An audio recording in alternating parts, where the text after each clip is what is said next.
Assalamualaikum warahmatullahi wabarakatuh. Kami dari Universitas Jabal Ghafur, Fakultas Ekonomi Prodi Manajemen. Pertama-tama penghormatan saya kepada Bapak Husaini Abdullah SEMM dan kepada teman-teman sekalian semua. Perkenalkan, nama saya sendiri Miftahul Jannah dan teman-teman saya bernama Dila Munira dan Mahlil Mafrawi. Pada kesempatan kali ini, kami akan mempresentasikan hasil kerja kami mengenai sistem informasi, organisasi, dan strategi. Sistem informasi adalah kombinasi antara prosedur kerja, informasi, orang, dan teknologi informasi yang diorganisasikan untuk mencapai tujuan dalam sebuah pengorganisasian. Selanjutnya yaitu hubungan dua arah antara teknologi informasi dan organisasi, yaitu berjalan secara kompleks, dan dua arah yaitu secara timbal balik. Hubungan dua arah yang terjadi ini ditengahi oleh berbagai faktor, yaitu diantaranya keputusan yang diambil maupun tidak diambil oleh manajemen. Faktor-faktor mediasi yang termasuk yaitu lingkungan, budaya, struktur, politik, proses bisnis, dan keputusan manajemen. Selanjutnya yaitu definisi organisasi. Organisasi adalah struktur sosial formal yang mengambil sumber daya dari lingkungan dan memprosesnya untuk menciptakan hasil. Contohnya yaitu seperti sekumpulan orang yang bekerja sama, layaknya asosiasi lingkungan, amal serikat pekerja, dan perusahaan. Selanjutnya yaitu ciri-ciri organisasi. Yang pertama rutinitas dan bisnis, yang kedua politik organisasi, yang ketiga budaya organisasi, yang keempat lingkungan organisasi, dan yang kelima struktur organisasi. Pembahasan selanjutnya yaitu dampak ekonomi. Nah, dari sudut pandang ekonomi, teknologi informasi mengubah biaya modal dan biaya informasi relatif. Seiring turunnya biaya teknologi informasi, ia juga mengganti bentuk modal lain seperti bangunan dan mesin yang harganya mahal. Nah, oleh karena itu, seiring berjalannya waktu, kita harus mengharapkan para manajer untuk meningkatkan investasi mereka di bidang teknologi informasi, karena biaya yang menurun relatif terhadap investasi modal lainnya. Selanjutnya yaitu dampak bagi struktur dan perilaku organisasi. Yang pertama, teknologi informasi meratakan organisasi, yaitu perataan hierarki dengan memperluas distribusi informasi untuk memberikan kekuatan kepada karyawan tingkat rendah. Yang kedua yaitu organisasi pasca industri, yaitu wewenang yang semakin bergantung kepada pengetahuan dan kompetensi dan tidak hanya pada posisi formal. Pembahasan selanjutnya yaitu memahami penolakan organisasi terhadap perubahan menunjukkan ada 4 faktor terpenting.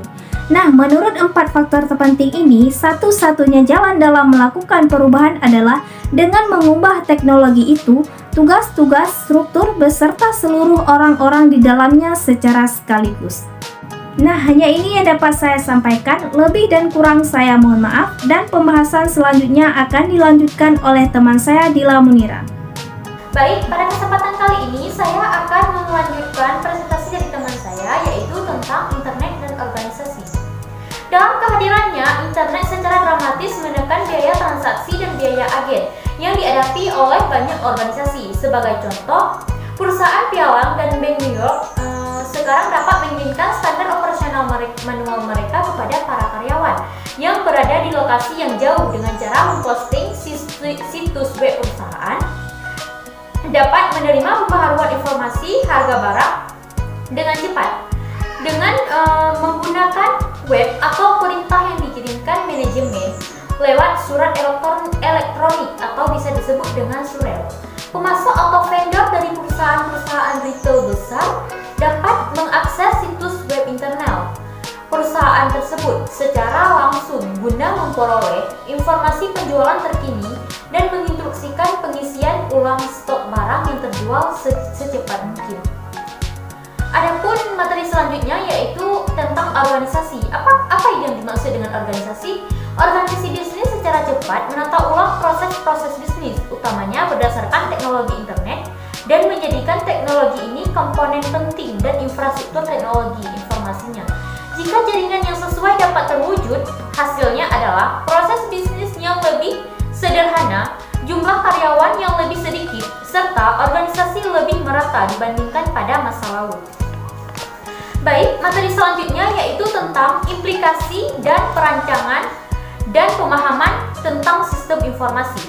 Untuk memberikan manfaat yang sebenarnya, sistem informasi harus dibangun dengan pemahaman yang jelas mengenai organisasi yang akan menggunakannya. Berdasarkan pengalaman, faktor-faktor utama organisasi dalam menentukan perencanaan suatu sistem baru ialah yang pertama, lingkungan organisasi tersebut harus berfungsi. Yang kedua, struktur organisasi atau hierarki, spesialisasi, rutinitas, dan proses bisnis. Yang ketiga, budaya dan politik organisasi. Yang keempat, bentuk organisasi dan gaya kepemimpinan. Yang kelima, kepentingan-kepentingan kelompok utama yang terpengaruh oleh kehadiran sistem serta sikap pekerja yang akan menggunakan sistem tersebut. Yang terakhir, jenis pekerjaan, keputusan, dan proses bisnis yang akan didukung oleh sistem informasi tersebut. Baik, materi selanjutnya yaitu tentang model rantai nilai organisasi bisnis. Adapun model rantai nilai organisasi bisnis yaitu menggunakan sistem informasi untuk mencapai harga dan biaya operasional yang serendah-rendahnya, dan menggunakan sistem informasi untuk menciptakan produk atau layanan baru atau mengubah secara signifikan keyakinan konsumen dalam menggunakan barang atau jasa yang Anda miliki sekarang. Baik, materi selanjutnya yaitu model daya kompetitif Michael Porter. Adapun daya kompetitif Michael Porter yaitu yang pertama, persaing tradisional, yang kedua, pendatang baru di pasar, yang ketiga, produk dan jasa pengganti atau produk substitusi, yang keempat, pelanggan, yang kelima, pemasok. Baik, cukup di sini presentasi dari saya. Saya akan memaparkan materi selanjutnya yang telah dibahas oleh teman saya. Selanjutnya yaitu sinergi, kompetensi inti, strategi berbasis jaringan.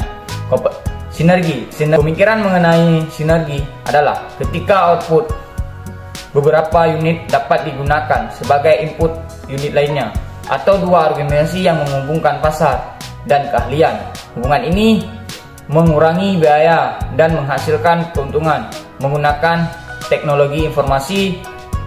Pada situs sinergi ini, pemikiran mengenai sinergi adalah ketika output beberapa unit dapat digunakan sebagai input unit lainnya, atau dua organisasi menghubungkan pasar dan keahlian.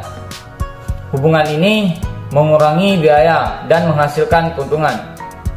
Penggunaan teknologi informasi dapat situasi sinergi ini adalah untuk mengikat operasi unit bisnis yang terpisah agar dapat bertindak sebagai kesatuan.